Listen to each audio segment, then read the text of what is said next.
Welcome back, students. Our final review is over our unit of relations and functions. So it's a rather short unit during the year, and it's a shorter review assignment as well. So a relation is just a list of ordered pairs. It's a list of coordinates. And if it's going to be a function, it means it has to pass the vertical line test. What that means is you cannot have any repeated values in your x's, in your domains. So this first question, it gives us a relation. So notice that our relation is H. It uses these braces to group all of our relation to put them together. And then inside we have our ordered pairs. So the first ordered pair would be the point at 1, 2, and then we have one at 1, -7, and then another point at -9, -1. So what we're going to do first is state the domain. So your domain is going to be always your list of all of your x coordinates, and your range is going to be your list of all of your y coordinates. So what we're going to do is we're going to first use set notation. So just like up here, we're using set notation. We're going to group them all together by putting them in braces, and then we're going to list out the coordinates, the x's only. So I have a 1 and I have a -9. I'm going to put that in increasing order. So I'm going to change it to be -9 followed by +1. Notice that there is another 1. We have ones that repeat, but we never rewrite it. Once it's been a part of the domain, it's already been established and it does not need to be repeated. So the only two unique x coordinates would be -9 and +1. Our range, we're going to do the same thing with set notation, and we're going to look at our y values. We have a 2, we have a -7, and we have -1. So we're going to start off with the smallest number, which is -7, then we have a -1, and then we have a +2. And that's really all we need to do. Tricky part is making sure that you have the correct set notation, and then from there, your domain is your x's, and your range will always be your y values. That one didn't ask us that, but it asks, if it had asked us if it was a function, we would have looked to see did we have any x's that repeated. So for mine, I had x's that repeated, which would have made my first one not a function.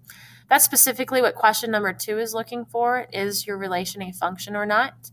So let's start off with the set notation, this one right here. So our ordered pairs. What we're looking for are only the x's.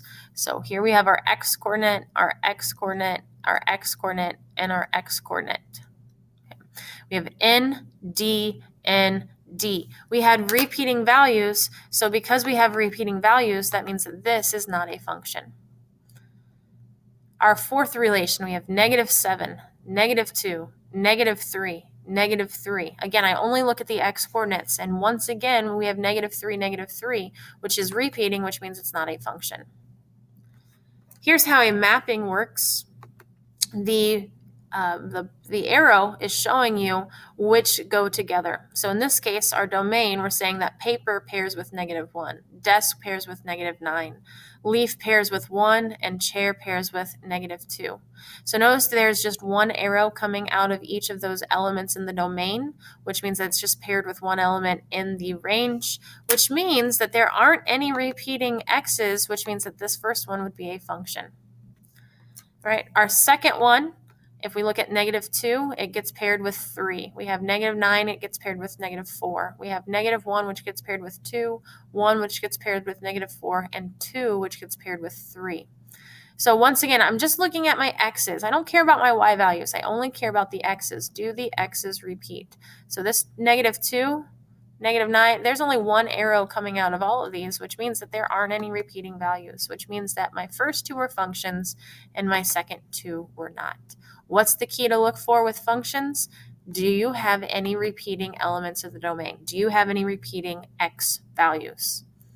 Another way to think about functions, instead of being given a mapping or be given a list of ordered pairs, if you're given a graph, look at it in terms of the vertical line test. You're still looking to see if the x's repeat, but this time you're going to draw in vertical lines and see if you have your ordered pairs that would fall on the same vertical line. So if I look at my first graph, if I were to draw in a vertical line through my first ordered pair, it only goes through 1, which is good. Same with the second one. Same with my third, same with my fourth. There are no ordered pairs that are directly right on top of each other, which means it passes the vertical line test, which means that my first one is a function. My second one, if I draw in all of my vertical lines that I want, okay, notice that anywhere it crosses the graph, it's only touching in one spot, which means that yes, my second graph is also a function. But if I look at graph number 3, if I draw in a vertical line just on top of the y-axis, it crosses through my graph in 2 places, and that's not allowed. That would be a repeat in x's, which means that no, graph number 3 is not a function. Same with graph number 4. If I draw in the vertical line at -1, notice it goes through 1, 2, 3 points. It's only allowed to go through 0 or 1. So that means a repeat in x's, which means that no, my graph 4 is not a function. Graph number 5, if I draw in a vertical line at 1, it's a circle, which means I have the same point on top and bottom. That's a repeat in x's, which means no, it's not a function. And my graph number 6 is a parabola that's turned on its side, which again, if I draw in a vertical line, it crosses through in 2 places, which means no, it's not going to be a function. So that's the vertical line test. You're still looking to see if your x values repeat or not, but you're doing it through a little shortcut. Since you've been given a graph, you're just working with the graph and drawing in vertical lines to see, does your vertical line cross the graph in more than one spot? If it does, it fails the vertical line test and it is not a function. Question number 4, we already have a graph provided, and it's asking about independent and dependent variables. So think about what the word independent means. So independent means you're on your own, okay? So independent means that that's going to be the one versus dependent. Independent is going to be the one that determines the other variable. Independent variable goes along with your domain, which means it goes along with your x values, versus dependent goes along with your y values. So if it asks us to identify the dependent and independent variables, if we already have a coordinate plane, we already have a graph provided and labels to those graphs, all we need to do is look on the x-axis.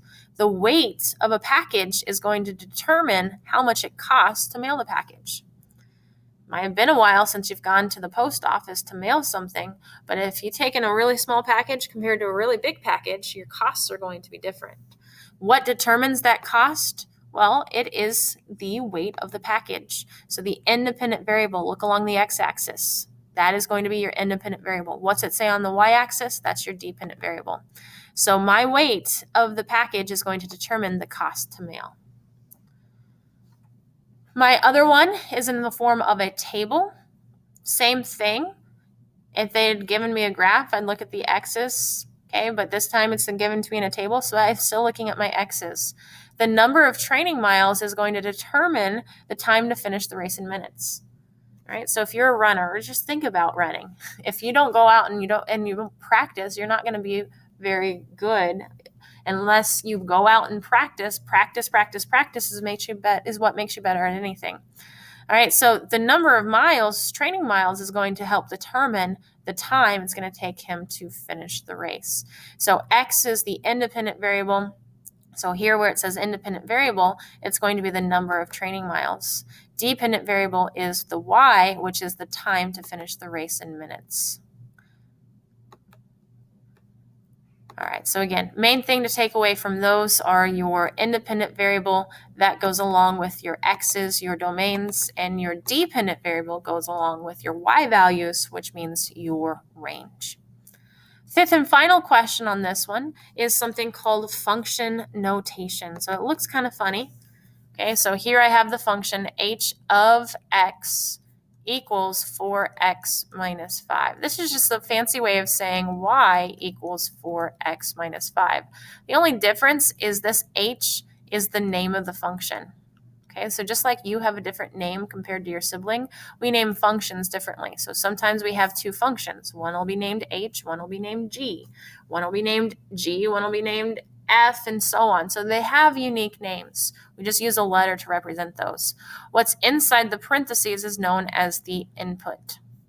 So if this is saying I input -5, so look at your table. Your left-hand side, these are your independent values. These are going to be your inputs. So I'm going to input -5 into my function rule. So this is my function rule. Take my input, multiply by 4, and then subtract 5. then I'm going to get some sort of an output. So what I'm going to do for this is I'm going to go and get Desmos. I'm going to pull up a new Desmos calculator tab. My function rule is 4x minus 5. So I'm going to go ahead and type in my function rule, 4x minus 5. It gives me an exclamation point. Can't do that. But what I'm going to do is I'm going to change my x and I'm going to replace it with my inputs. So instead of having x, I'm going to substitute. So I'm going to put parentheses. And I'm going to type in my first input, which is negative 5, and it gives me negative 25. So my output is negative 25. Because what it did was it took 4 times negative 5, which gave me negative 20, and then it subtracted 5. My next input is negative 3, so I'm going to change my parentheses to now read negative 3, and my output is negative 17. So really all we're doing is we're plugging in values and evaluating. We're taking inputs, we're plugging them into a function rule, and we're getting outputs. That's exactly what a function does. All right, so now I'm going to replace my new input is 1. And what's my new output? That's over here, which in this case is negative 1. My new input is 2, so I'm going to replace inside the parentheses with a 2, and my new output is 3. My new input, my final question is 4, and my output is going to give me 11. All right, and that's all you need to do with function rules. Okay, it looks kind of intimidating, but all you need to do is take whatever it's equal to. That's your function rule. I suggest that you type it into Desmos and then replace those inputs, replace that x's with all of these different inputs and figure out what are those outputs, and that is it. All right, so I hope that these videos have helped. Your final exam is going to be very similar to what these questions are.